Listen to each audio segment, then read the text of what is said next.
asalaamaaleykum mbokku Sénégal maa ngi nuyu ku nekk ci turam ak ci santam maître Moussa Diop président parti And Gueuri Jotna. Hier muy le 8 novembre tout le Sénégal pris en otage par un parti politique, j'allais même dire par une personne boo xam ni dañ ko dénk ñu nommé ñu ko dénk poste primature pour ñu génne Sénégal ñi ànd ak moom ñu àndul ak moom élection jeex na mais pour ñu génne Sénégal ci situation bi mu nekk ñëpp xam ne ni métti na affaire politique jàll na affaire gouvernance ak gérer le pays moo fi des meeting war a fi woon am ay démonstration de force wala tout simplement ay barreau d'honneur mooy loolu nga xam ni def na ko démb sama waxu démb moo mës a nekk sama waxu tey boobu ñu ma interroger sur Seneweb semaine bi passé dem leen ne li nga xam ne ñu ngi koy def c'était une défiance tout simplement envers le président de la République mooy institution première institution du Sénégal moom la ñu fal keneen ku fi nekk Sénégal ci ñaar ñu ci exécutif bi ñu la nommé y compris monsieur Ousmane Sonko. Le président du PASTEF organisé na li nga xam ne waxoon na ni dig Sénégalais yi une déclaration d'une grande importance. La montagne a accouché d'une souris. Parce que man dara bettu ma man de toute façon dara bettu ma ci li ma dégg dem discours boo xam ne la c'est un discours creux amul lenn lu bees loo xam ni def na ko man li ma fi waxoon seen sama vidéo bu passé ba léegi sama intervention bi bu ngeen ko dégluwaatee di nga xam ni li ma leen wax bu ngeen dégloo émission ma def aussi Seneweb di nga xam li ma leen wax woo na mbootaayam yëpp ñu respecté leen parti politique la j'allais dire même d'ailleurs ils ont le droit opposition bi war a organiser ci réew moo xam ne dañ doon woote rupture ñu tere leen fi ñu nekk parce que uniquement dafa waroon jaar foofu. Moi je trouve que li ñu dégg démb man ñetti jàngat la ma def défiance bi ma doon wax mi ngi koy bëgg a def envers le président de la République Bassirou Diomaye Diakhar Faye ba di porter malade je le confirme à deux reprises pour quelqu'un koo xam ne 18 mois rek mu ne woon mën nga transformer les hommes en femmes nga ñëw ñu jox la réew mi hivernage nekk fi prix yi grimpé ñu góorgóorlu yi sonn ngeen yore seen ay avantage li ngeen digoon Sénégalais yi defu leen ngeen di woote ay meeting loolu ci défiance bi nga xam ne mi ngi ko def le président de la République Bassirou Diomaye Diakhar Faye on a vu d'abord dès le départ waxoon naa ko keroog également bu président jëlee li nga xam ne constitution moo ko jox di nommé diw mënu lu fi am bu président waxee ne dafa bëgg a dajale Sénégalais yi mu ne moom da leen bëgg a diviser jàpp ñi tëj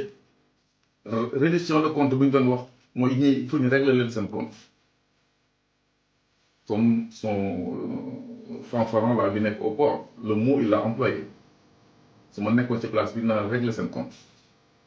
je pense kenn falu leen pour ay règlement de compte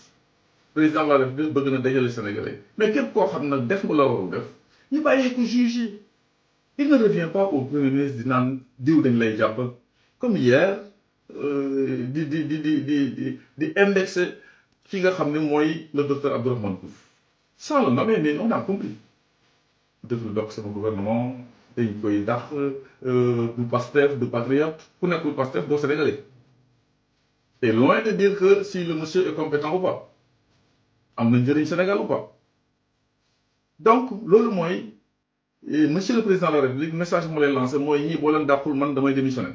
wala naa fi de problème du ma bokk ak ñoom gouvernement fa lañ jëm te li ma leen di wax nii seetlu leen ko parce que le discours décortiqué naa ko xam naa li ci nekk. Deuxième défiance bi envers le président de la République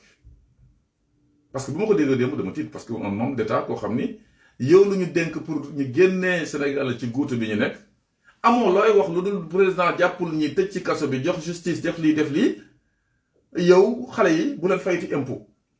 bi nga xam ne moom nga ñëw tey moom rek nga xam mooy juuti moom moo war a régler ce problème de presse bi mooy tout simplement ce programme bi nga teg pour génne Sénégal sur le plan économique nga ne xale yi bu république bi Diomaye jëlul décision jàppalu ñenn ñi xale yi bu leen fayti impôt donc programme bi na yàqu foofu nga toll pour la république mooy affaire Sénégal ñoru la sa affaire bopp donc moo la ñor tout ça pour être candidat. C'est vrai que les carottes sont quasiment cuites. Ça rabat d'arrêt bi boobu mu génnee bés boobu nga génn wax lu nekk président de la république muy offense à chef de l'état lu nekk wax nga ko dëkk bi amul autorité buñ la joxoon nga gouverner jox ni la assemblée jox ni la 2 ministres de souveraineté intérieure ak justice yi nga doon xeex président bàyyi na la nga ni na ko sonn pour doon naan jox ma liggéey ñu jox la nga ni dama sonn di jël ay congé naan dama feebar ban feebar ku feebar dana nekk fii di jouer football koo xam ne dañu ko terewoon football ku feebar dina ñëw di def lu muy def un grand meeting pendant que le Sénégal souffre dans sa chair tey émigré bu doon yónnee 100 euros tey mi ngi yónnee 120 130 euros parce que c'est devenu très difficile loolu nga war a toppatoo et non di défier le président de la République mooy bu président deful li nga bëgg tu vas te comporter d'une certaine manière il faut arrêter monsieur Sonko di menacer ñi nga xam ni kenn ragalu la buñ la wëree rek nga ba defe ni kay dëgg waaye ba ñu lay jàpp fële ci booru retour de booru Kaffrine ba mu ngay dellu sa Casamance defoo guerrier devant les gendarmes ba mu nga faxastaloo génn ci camion bi tu étais seul mais suñ la wëree rek nga ràngati ko fii kenn ragalul kenn tiitu la il faut savoir que boo amee force am na noo koy utiliser de façon intelligente yàlla moo la ëpp doole mais dafa ànd ak yërmande ak ànd ak aussi éducation parce que ñoom Abdourahmane Diouf d'accord nag yow parce que ñoom Mimi Touré bi ngay bëgg a cibler également d'accord nag ci sa comportement il faut ñu déterrer ay rapport yow rapport rek il faut ñu déterrer ay rapport yoo xam c'est des rapports orientés loolu nag dama bëgg sénégalais yi xam yow lenn rek moo la jógloo mooy sa candidature boobu nga paree ak say nawle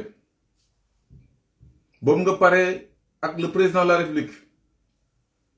nga dem dal ci kaw magistrat yi toujours c'est des corrompus c'est des gens qui ne valent rien dindi ci quelques exceptions balaa ñu naan da nga généraliser mais faale woo kenn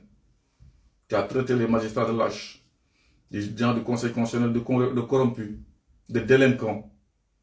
pour un premier ministre qui doit unifier le Sénégal comme une nation. Tu les as divisés. Dama ne magistrats yi nañu am seen fulla ak seen fayda sans entrer dans les guéguerres buñ ci wax buñ ci yëy buñ ci yàbbi nañu appliquer le droit bu fekkee moom am na droit ñu jox ko droit am bu fekkee amul droit nañu appliquer la loi à tout le monde y compris lui parce qu'il n'est pas au-dessus de la loi. lii ñu teg Sénégal nag dañoo juum man mii personnellement je me suis battu pour qu'un troisième mandat n'ait pas lieu en violation de la constitution te pourtant je n'ai pas d'autre problème avec ki nga xam ne mooy le président Macky Sall liggéey na matériellement sur le plan de la bonne gouvernance la def ay erreur yoo xam ne man mënuma ko d'accord dans une république ma jël sama matukaay te maa ngi woon ci pouvoir je ne regrette rien bu ñu ñëwee tamit ànd pour que loolu bañ a am àndandoo yéen a ma seet si ñu def li ñuy def boo leen jàddee man ma continuer le programme qu'on avait dans le Diomaye président n'a pas été respecté j'ai pris le large j'ai pris mes distances et je ne le regrette pas aujourd'hui je suis un homme libre doon ma dégg nag may wax lu ñaaw lu des li mooy tout ça nag dem na menaces yi dem na tey ba ñu ni ku fi naan dette cachée amul yaa ngi jëm prison monsieur Sonko les yeux dans les yeux laa lay xool moi j'ai géré Dakar Dem Dikk les dettes de Dakar Dem Dikk ne sont pas les dettes de l'État jël ko boole ko ci dette de l'État non il y a pas eu de dette cachée à Dakar Dem Dikk Dakar Dem Dikk a payé ses dettes et maa ko signé soo ko weddee comme ni nga défier ñi ku ko wax nga wax yow tamit soo ko weddee attaque moom dootoo ko defati